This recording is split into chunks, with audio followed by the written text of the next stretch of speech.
നമസ്കാരം, ഞാൻ ഡോക്ടർ അനിൽ. പുതിയ ഒരു വീഡിയോയിലേക്ക് നിങ്ങൾക്ക് ഏവർക്കും സ്വാഗതം. കൊച്ചിയിൽ കേരളത്തിലെ ഒരു അപ്രന്റീസ്ഷിപ്പിനുള്ള അവസരമാണ് ഇന്നത്തെ വീഡിയോയിൽ ഷെയർ ചെയ്യുന്നത്. കൊച്ചിയിലുള്ള നേവൽ ഷിപ്പ് റിപ്പയർ യാർഡ്, അതുപോലെ നേവൽ എയർക്രാഫ്റ്റ് യാർഡിൽ നിലവിലുള്ള അപ്രന്റീസ്ഷിപ്പ് അവസരങ്ങളെ കുറിച്ചുള്ള ഇൻഫർമേഷനാണ് ഈ വീഡിയോയിൽ ഷെയർ ചെയ്യുന്നത്. കാര്യങ്ങളൊക്കെ പൂർണ്ണമായിട്ടും മനസ്സിലാക്കാനായിട്ട് നിങ്ങൾ ഈ വീഡിയോ മുഴുവനായിട്ട് കാണുക. അതേപോലെ ആദ്യമായിട്ടാണ് ഈ ചാനൽ കാണുന്നുണ്ടെങ്കിൽ ഇതുപോലെയുള്ള ഇൻഫർമേഷൻസൊക്കെ ഇനിയും ലഭിക്കാൻ ഈ ചാനൽ സബ്സ്ക്രൈബ് ചെയ്യുകയും കൂട്ടുകാർക്കും റിലേറ്റീവ്സിനൊക്കെ ഷെയർ ചെയ്ത് കൊടുക്കുകയും കൂടി ചെയ്യുക. നമുക്കിനി വിശദാംശങ്ങളിലേക്ക് നോക്കാം. ഇതിലേക്ക് നിങ്ങൾ പോസ്റ്റ് വഴി ഓർഡിനറി പോസ്റ്റിലാണ് അയക്കേണ്ടത്. പ്രത്യേകം ഓർത്തിരിക്കുക, ഓൺലൈനായിട്ടല്ല അയക്കേണ്ടത്. ഇപ്പം ഏതൊക്കെ ട്രേഡിനാണ് അപേക്ഷിക്കാൻ അവസരം, അപ്രന്റീസ്ഷിപ്പിനുള്ള അവസരം നോക്കിക്കഴിഞ്ഞാൽ, ഒന്ന് computer operator and programming assistant, electrician, electronic mechanics, fitter, machinist, mechanic motor vehicle, mechanic refrigeration and air conditioning, turner, welder, gas and electric, instrument mechanic, sheet metal worker, secretariat assistant, electroplater, plumber, mechanic diesel, marine engine fitter, shipwright wood, tool and die maker, അത് press tools ഉണ്ട്, jigs and fixtures, painter general, pipe fitter, foundryman, tailor general, machinist grinder, mechanic auto electrical and electronics, draughtsman mechanical, draughtsman civil. ഇത്രയും ട്രേഡുകളിലുള്ളവർക്കാണ് ഇത് അപേക്ഷിക്കാനായിട്ടുള്ള അവസരം, അപ്രന്റീസ്ഷിപ്പിനുള്ള അവസരം. ആകെ 230 ഒഴിവുകളാണുള്ളതെന്ന് കാര്യം കൂടി മനസ്സിലാക്കുക. അതിൽ റിസർവേഷൻ ആനുകൂല്യങ്ങളൊക്കെ ലഭിക്കുമെന്ന് മനസ്സിലാക്കുക. SC/ST കാൻഡിഡേറ്റ്സിനും OBC കാൻഡിഡേറ്റ്സിനും ഒക്കെ റിസർവേഷൻ ഉണ്ട് എന്ന കാര്യം കൂടി ഓർത്തിരിക്കുക. ഫിസിക്കലി കാൻഡിഡേറ്റ് ഉള്ളവർക്ക് 3% റിസർവേഷൻ ഉണ്ട്. എലിജിബിലിറ്റി കണ്ടീഷൻ പറയുകയാണെങ്കിൽ 10ാം ക്ലാസ് പാസ്സായിരിക്കുക. 50% മാർക്കോടെ 10ാം ക്ലാസ് പാസ്സായതിനു ശേഷം ബന്ധപ്പെട്ട ട്രേഡുകളിൽ ITI, അത് 55% മാർക്കോടെ 65% മാർക്കോടെ പാസ്സായവർക്കൊക്കെ ഇതിന് അപേക്ഷിക്കാനായിട്ട് പ്രത്യേകം ഓർത്തിരിക്കുക.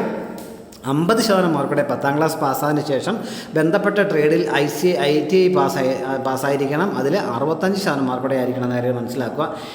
പ്രായപരിധി പറയുകയാണെങ്കിൽ 21 വയസ്സാണ് ഉയർന്ന പ്രായപരിധി. 21 വയസ്സ് 30 ജനുവരി 2023 അടിസ്ഥാനമാക്കിയായിരിക്കും പ്രായം കാൽക്കുലേറ്റ് ചെയ്യുന്നത്. എന്നാൽ SC/ST-കാരായിട്ടുള്ളവർക്ക് 5 വർഷവും OBC നോൺ ക്രീമിയറായിട്ടുള്ളവർക്ക് 3 വർഷവും ഉയർന്ന പ്രായപരിധിയിൽ ഇളവ് ലഭിക്കുന്നതായിരിക്കും എന്ന കാര്യം കൂടി മനസ്സിലാക്കുക. അപ്പം നേരത്തെ ഞാൻ പറഞ്ഞ പോലെ തന്നെ ഇത് ഓൺലൈൻ വഴി അല്ല നിങ്ങൾ ഈ പോസ്റ്റിന് അപ്ലൈ ചെയ്യേണ്ടത്, ഓഫ്ലൈനായിട്ടാണ്. ജനറൽ തപാലിനാണ് നിങ്ങൾ അയക്കാനായിട്ടുള്ളത്. ഇതോടൊപ്പം ആപ്ലിക്കേഷൻ ഫോം ഈ നോട്ടിഫിക്കേഷനോടൊപ്പം ഉണ്ട്. അത് നിങ്ങൾ ഡൗൺലോഡ് ചെയ്തെടുത്തതിൻ്റെ ഫോർമാറ്റ് ഉണ്ട്. അത് ഡൗൺലോഡ് ചെയ്ത് അതേ ഫോർമാറ്റ് എഴുതി തയ്യാറാക്കി വേണം നിങ്ങൾ അയക്കുവാൻ. പ്രത്യേകം ശ്രദ്ധിക്കുക. ഈ ഒഫീഷ്യൽ നോട്ടിഫിക്കേഷനെയും ആപ്ലിക്കേഷൻ ഡൗൺലോഡ് ചെയ്യാനുള്ള ലിങ്കും വീഡിയോയുടെ ഡിസ്ക്രിപ്ഷൻ ബോക്സിൽ കൊടുത്തിട്ടുണ്ട്. അത് വെച്ച് നിങ്ങൾ ഡൗൺലോഡ് ചെയ്തെടുക്കുക. എടുത്തതിന് ശേഷം അത് ഫില്ല് ചെയ്തിട്ട് വേണം ബന്ധപ്പെട്ട സർട്ടിഫിക്കറ്റ് സഹിതം അയക്കേണ്ട വിലാസം ഞാൻ പറയാം. The admiral superintendent four officer in charge, apprentice training school, naval ship repair yard, naval base, Kochi 682004 എന്ന അഡ്രസ്സിൽ 2022 സെപ്റ്റംബർ 23 മുമ്പ് നിങ്ങൾ അയക്കേണ്ടതായിട്ടുള്ള കാര്യം പ്രത്യേകം മനസ്സിലാക്കുക. അപ്പോൾ നിങ്ങൾ അയക്കുന്ന ഈ ആപ്ലിക്കേഷൻ ഫോമിൻ്റെ കാര്യം ഞാൻ പറഞ്ഞു, അത് ഡൗൺലോഡ് ചെയ്ത് ഫില്ല് ചെയ്യണം. അതോടൊപ്പം നിങ്ങൾ അയക്കേണ്ട സർട്ടിഫിക്കറ്റിൻ്റെ കോപ്പികൾ എന്ന് പറഞ്ഞാൽ പാസ്പോർട്ട് സൈസ് ഫോട്ടോ നിങ്ങൾ അയക്കണം. അത് 4 കോപ്പി അയക്കണം.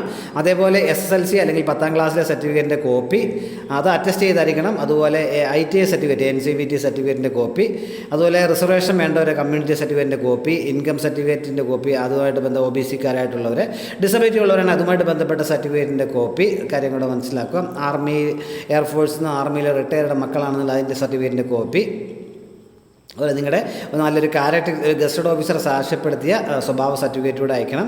അതുപോലെ പാൻ കാർഡിൻ്റെ കോപ്പി, അത് അറ്റസ്റ്റ് ചെയ്തായിരിക്കണം. അതുപോലെ ആധാർ കാർഡിൻ്റെ കോപ്പി, രണ്ടും കമ്പൽസറിയാണ്, അറ്റസ്റ്റ് ചെയ്തായിരിക്കണം. അതുപോലെ കോവിഡ് വാക്സിനേഷൻ സർട്ടിഫിക്കറ്റിൻ്റെ കോപ്പി, അതുപോലെ NCC സ്പോർട്സ് സർട്ടിഫിക്കറ്റ് ഒക്കെ ഉണ്ട്, അതിൻ്റെ കോപ്പി. ഇതിൻ്റെ എല്ലാം കോപ്പി സഹിതം നിങ്ങൾ അറ്റസ്റ്റ് ചെയ്ത് കോപ്പി സഹിതം വേണം ആപ്ലിക്കേഷൻ ഫോം അയക്കാമെന്ന കാര്യം മനസ്സിലാക്കുക. എംപ്ലോയ്മെൻറ്റിനെ കുറിച്ച് പറയുകയാണെങ്കിൽ അപ്രന്റീസ്ഷിപ്പ് ആക്ട് അനുസരിച്ചുള്ള ട്രെയിനിങ് ആയിരിക്കും. 1 വർഷത്തിൽ നിന്നുള്ളത് ട്രെയിനിങ് ആയിരിക്കും. അപ്രന്റീസ്ഷിപ്പ് ആക്ട് അനുസരിച്ചുള്ള പ്രതിഫലമായിരിക്കും നിങ്ങൾക്ക് പ്രതിമാസം ലഭിക്കുക. അപ്പോൾ താല്പര്യമുള്ളവരൊക്കെ നേരിട്ട് ഈ ആപ്ലിക്കേഷൻ ഫോം ഫില്ല് ചെയ്ത് അയക്കുക. കൂടുതൽ വിവരങ്ങളൊക്കെ RDSD ആൻഡ് ഈയുടെ വെബ്സൈറ്റിൽ കൊടുത്തിട്ടുണ്ട്. ഈ കാര്യങ്ങളൊക്കെ നിങ്ങൾ നോക്കി മനസ്സിലാക്കുക. ഇത്രയും കാര്യങ്ങളാണ് ഈ വീഡിയോയിൽ ഷെയർ ചെയ്യാറുള്ള. 230 വേക്കൻസികളാണുള്ളത്. കേരളത്തിൽ നിങ്ങൾക്ക് അപ്രന്റീസ്ഷിപ്പിനുള്ള അവസരമാണ്. SSLC 50% മാർക്കോടെ പാസ്സായതിനു ശേഷം ബന്ധപ്പെട്ട ട്രേഡിൽ 65% മാർക്കോടെ ITI പാസ്സായവർക്ക് അവസരമുണ്ട്. ഈ അവസരം നിങ്ങൾ പരമാവധി പ്രയോജനപ്പെടുത്തുക. ഇത്രയും നേരം ഈ വീഡിയോ പൂർണ്ണമായും കണ്ടു രേഖപ്പെടുന്നതോടൊപ്പം ഇനിയും ഇതുപോലെയുള്ള ഇൻഫർമേഷൻസ് ലഭിക്കാൻ നിങ്ങളുടെ ചാനൽ സബ്സ്ക്രൈബ്, സപ്പോർട്ട് ചെയ്യുക. എല്ലാവർക്കും നല്ലൊരു കരിയർ ഉണ്ടാവട്ടെ എന്ന് ആശംസിക്കുന്നു. Thank you very much.